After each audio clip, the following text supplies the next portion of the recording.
Hi, this is Kevin Wilson of the Urban Homesteading School in Powell River on the west coast of Canada. Today's session is about how to grow a pollinator and predator insect support garden. Insects are a helpful part of our natural environment, both as pollinators of our food and ornamental plants and as predators of pests.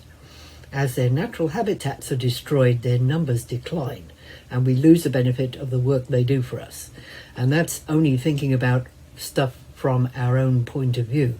If you believe that other species have a right to exist in the world as well as us, even if they're not useful to us, then it's even more important that we should support these insects that share the world with us.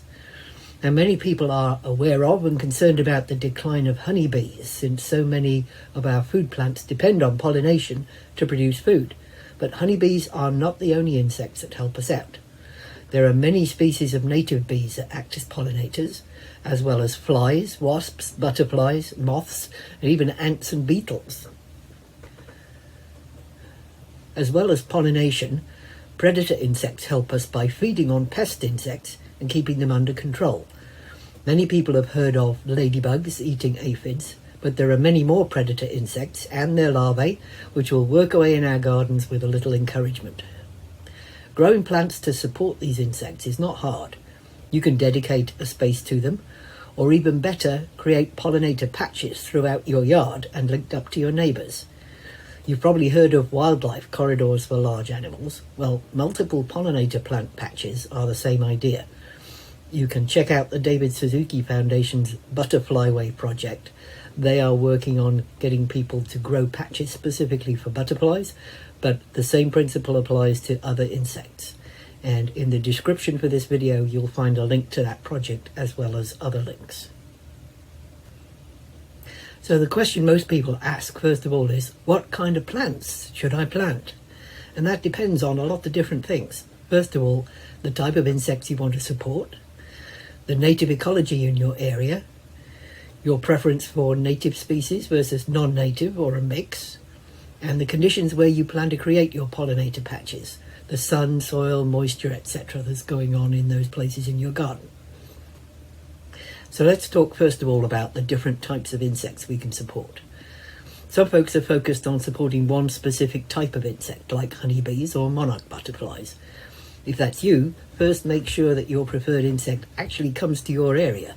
Many people hear about the monarch butterflies and they see posts about it on Facebook and think, oh, I will plant plants to support the monarch butterflies. But where I live, in my particular area in the Pacific Northwest, we don't actually get monarch butterflies coming here. So there's not much point planting plants for them specifically. So then, once you've worked out which insect type you want to support, do some research into the types of plants that they need. Honeybees need nectar plants that they can access, but they don't need places to lay their eggs or for their larvae to feed because they have a hive to go home to. Butterflies need nectar, but they also need plants that their larvae can eat. You can't support the butterflies without feeding their caterpillars too. So your plants are going to get chewed on. They will have holes in because the caterpillars will be eating holes in them.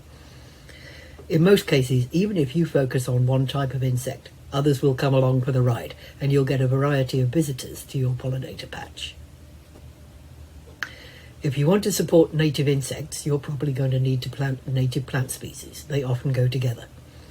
Especially if you live in a city where the natural habitats containing native species are rare, even if you plant the right plants, the right insects may not be able to find them. In that case, becoming part of a network of gardens that contain native plants may be a good idea. If you live in the country, look around. What's missing in the way of habitat that you can supply? What's already there that you can link into? And bear in mind that just because a plant is native to your area, that doesn't mean it's suitable for your garden. Where I live, the natural climax vegetation is a coniferous rainforest full of huge evergreens, with smaller plants growing in the shade below them. If I have room for a 10-foot square pollinator patch in full sun, an evergreen forest or even one tree is just not going to fit. To grow natives, I need to look for plants that would grow in a sunny clearing or on the edge of the forest. You might find that these native plants are showing up on their own in the form of weeds. I have several plants along my driveway which are plants of sunny clearings and edgings of forests, like salmon berries and Pacific bleeding hearts, Dicentra formosa. But maybe you're more interested in supporting honeybees or predator insects that'll help you keep your vegetable garden healthy. They may not be native to your area, but still present, having been introduced long ago, and the plants they need may not be native either. But even with non-native plants, you'll probably do best to use varieties or cultivars which are nearer the original species, rather than those bred to be more ornamental, with large flowers, different colours, short stems, etc. Those changes can make it harder for insects to use plants. And what about your garden conditions? You may have one or several possible locations for your pollinator patches, with different sun, soil and moisture conditions. You'll need to choose plants which can thrive in the conditions you can make available. So okay, if we're choosing plants, what do insects need? Now bees, both honeybees and native bees, and other insects need nectar for energy, pollen for proteins and fats, and water. Honeybees already have a place to live in their hive, but native bees and other insects may need food for their larvae, such as specific plants to feed on, places to pupate over the winter, and places to build a nest during the growing season. Every species has different needs. You can go in several directions here. You can plant a wide variety of plant species and watch to see who shows up, or research your favourite insects and plant their favourite plants and create their favourite conditions. As well as plants, you can support insects by providing a water source. Make sure to provide shallow areas and landing places so they don't drown, and overwintering spaces by leaving dead foliage alone till the pupae or adults it contains become active in the spring, or supplying bee houses or hotels for them to use. There are many commercially made or homemade designs for bee houses which will accommodate multiple different kinds and sizes of native bees. So where do you find information about plants and insects? Well, there's lots and lots of books out there. At our local Powell River library, there are a couple of resource books. One's called Insect Pollinators, and one's called Victory Garden for Bees. And I'll put a link in the description for this video to the search that brings up both those books at that library. But there's a lot of other books as well. Just check out what's in your local library or bookstores. And of course, the most up-to-date information comes from online resources. And again, I've put links in the description to useful sources of information specifically for where I live, but also more generally. So, for instance, there is a PDF document called Selecting Plants for Pollinators for the BC Lower Mainland, and that includes Powell River specifically. So that's a great resource. West Coast Seeds has resources on their website. The Xerces Society for Invertebrate Conservation does a lot of work in this area, and they have really excellent resources. Wildlife Preservation Canada has a native pollinator initiative, and those are not the only ones. There's lots more out there.